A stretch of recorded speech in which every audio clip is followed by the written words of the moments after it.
Nah ini penting saya utarakan. Karena apa? Semakin lama itu orang, nah terus ini gitu ya. Saya ini kan baca kitab banyak sekali. Itu tadi saya sudah buktikan sholat sudah ada 5 mungkin. Tak teruskan. Ketika Nabi mau kabundut, ketika mau Nabi kabundut, dia sudah susah.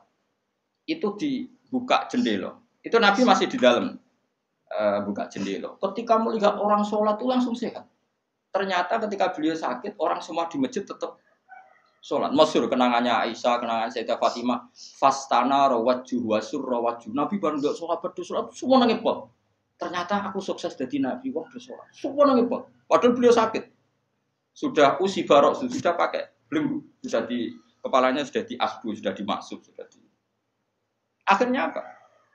Nabi minta, "Cong aku gandeng, ben iso sholat." Terus dipapa itu Sayyidina Ali bin Fadl. Fadl itu saudaranya Abdul bin Abbas. Fadl bin Abbas. Terus Nabi yuhada bina rajul ini dipapa Fadl ke Ali. Terus kemudian ikut sholat. Ikut jamaah masyhur. Terus akhirnya Abu Bakar mundur, kemudian Nabi ngimam. Lagi-lagi Nabi bunganya itu krono sholat. Jadi semua kenangannya sahabat itu ya sholat. Karena begitu spesialnya sholat. Ini era sahabat ya, orang-orang era saya. Karena begitu spesialnya sholat, ketika Rasulullah wafat, intaqala ila rafiqil a'la. Ini dengerin betul ya, Pak. Paling tidak kita pernah punya pikiran kayak orang waras. Jadi kesuwan kayak berpikir orang waras yang ini tak tobat no. Kemudian ketika Nabi wafat, intaqala ila rafiqil a'la. Apa komentar para sahabat? Siapa khalifahnya Rasulullah?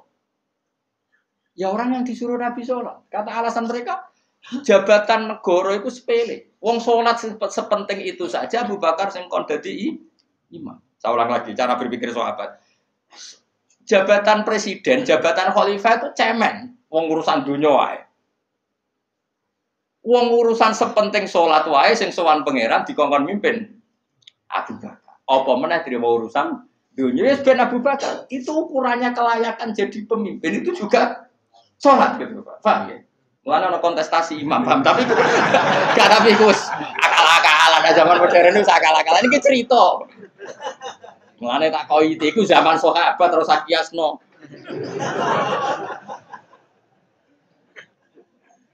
Tapi sampean pernah dengar toh ketika sahabat milih Abu Bakar alasannya apa? Karena Abu Bakar ditunjuk ngimami sholat.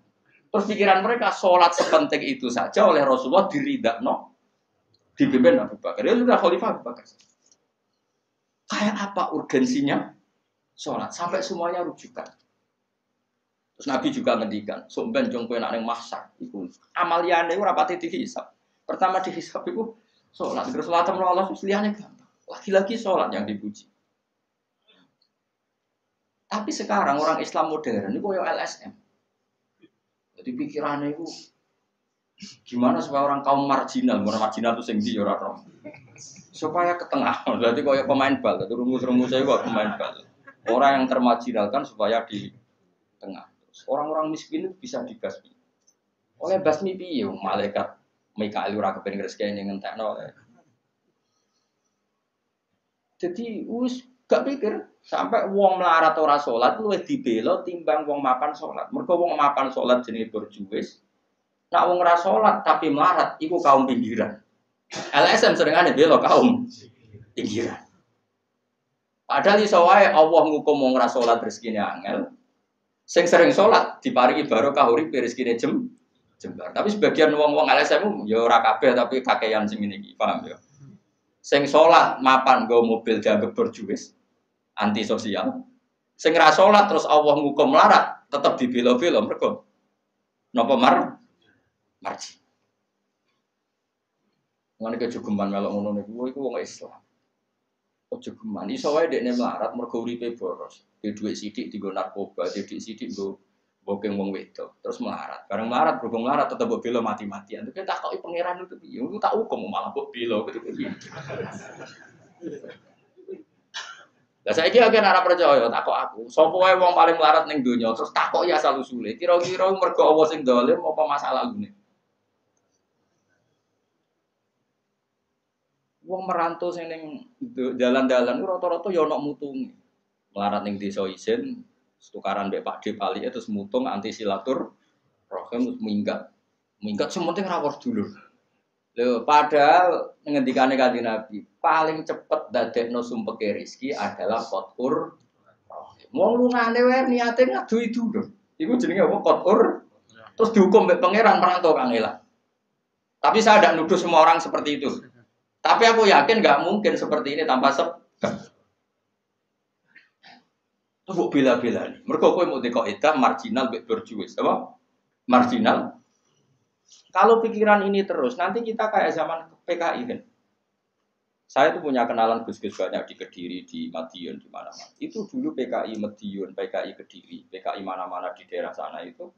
Mangkel kiai, jadi kiai dianggap kayak bos berjuis. Santri yang kerja ngurmat apa kebon kiai ini tengok-tengok neng omah untuk setoran jadi nganggep kiai kayak ketua geng mereka kiai ini neng omah tengok-tengok mulang nggak santri nih ngurusi kelapane ngurusi panenane terus disetor nggak makanya darahnya kiai ketua geng terus yang dia gue bilang kau apa melarat mereka melarat tuh bukan lah akhirnya gerakan sama rata itu korban pertama PK mereka dia ora ro ibadah jadi wong sing diparingi jebar kayak kula ini kan mulang terus rugen salam template dianggap kok ketua preman terus setoran ngono ae yo mandi yo jenenge wong bingung kabeh diprovokasi ngono iku yo mandi akhirnya pertama yang dilibas PKI yo kiai perkarane provokasine ngono iku yo kayak agak anak kiai aku anak kiai putune kiai itu terus cerita padahal kiai-kiai iku mapan mergo barokah wa mattaqillah Allahu makhraja mesti ora ono wong takwa ora diurusi pangeran kula niku yo ora pati pinter pergawe tapi yo kerupat ya pangeran umum yang kaji kulo yo kaji, umum yang Pak Yurabi yo Yurabi. Cara aku butuh wae untuk akeh cuma yo. Pokoknya gampang kabeh cara gelem, cuma iki kan njogo toleransi. Sampai wong ora payu-payu gitu.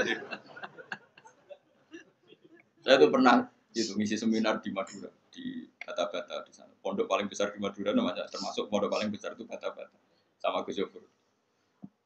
Itu cerita gini, Gus kalau di sini orang alim, kalau ingin nikah gampang, dikasihkan, masih dikasih uang sama calon mertua. Kalau Anda ingin, nanti pulang bisa bawa langsung. Ini Madura, negara Islam. Yang pemandunya itu bilang gitu. Waduh. Aku ngaku kesuwen dari Kiai Jawa Tengah. Kesuwen ratau ngono-ngono iku. Jadi kok kaget tuh. Masa gitu ya? Itu ada pendereknya lagi. Pengiringnya. Tak tanya, apa betul gitu? Oh iya, betul sekali. Padahal kecerdasan Madura itu yang paling bisa ngalahkan kecerdasan Pak Habibie guyonannya. Karena kalau guyonannya Pak Habibie itu tanya, coba ukur ketinggian tiang itu, tiang bendera. Oleh orang Madura dinaikin. Ditanya, kenapa tidak kamu copot? Itu kan tiangnya kan copotan. Kenapa tidak kamu copot ukur di bawah? Oh, namanya agak ketinggian, Pak.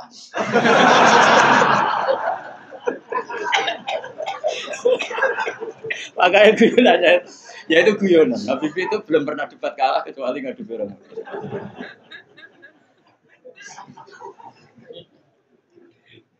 Tapi di sana juga gitu, guyonan. Tapi memang orang Madura itu nak guyon. Orang Madura tak tanya, memang guyonannya goyo. Memang Madura cerdas-cerdas. Jadi wong sing ra iso bayangno iku. Aku pikir wis beda memang. Perasaan saya di sana itu kayak di Thailand karena pulaunya terpisah terus bahasanya beda. Jadi kalau orang Madura ngomong sama orang Madura kayak ada di Indonesia juga. Kayak di Thailand. Dan ini cerita supaya kamu tahu. Jadi berkah betul ya di Indonesia itu lama itu ada Madura, ada Sumatera, ada Banjar. Kalau orang Banjar lebih hebat lagi. Orang Banjar itu di mana-mana pakai bahasa Banjar. Sama seperti orang Madura, di mana-mana orang pakai Madura. Dan orang Banjar kenapa saya bilang lebih? Karena memang sebuah Banjar karena Madura itu induknya kan Syekhona Khalil. Ya tentu yang kita tahu yang modern. Banjar itu punya indukan namanya Syekh Arsad siapa? Syekh Arsad bin Abdi Somad. Syekhona Khalil itu ngaji sama Syekh Nawawi Banten. Padahal Syekh Nawawi Banten masih ngaji sama Syekh Arsad bin Abdi Somad teman Banjar. Itu uniknya orang Banjar itu. Meskipun hidup di mana-mana pakai bahasa Banjar. Termasuk kiainya siapa yang di Kholi besar di Banjar itu? Siapa itu? Di mana? Ustadz Zainil itu. Enggak ke kampungnya apa? Ijen. Sekumpul ya. Itu ngajinya di Bangil. Kamu kira ngajinya di mana? Ngajinya di Mbah Zaini itu ngajinya di Bangil. Tapi jangan kira sama orang Jawa enggak, sama orang Banjar. Ngajinya di Bangil. Dan kiainya ya orang Bangil, tapi beliau orang Banjar. Mucalnya ya pakai bahasa Banjar. Sehingga orang Bangil nggak bisa ngaji sama kiai itu karena ini bahasa apa? Jadi sudah hidup di Bangil itu tetap pakai bahasa Banjar. Kalau kita kan Islam Nusantara, jadi koyo iya.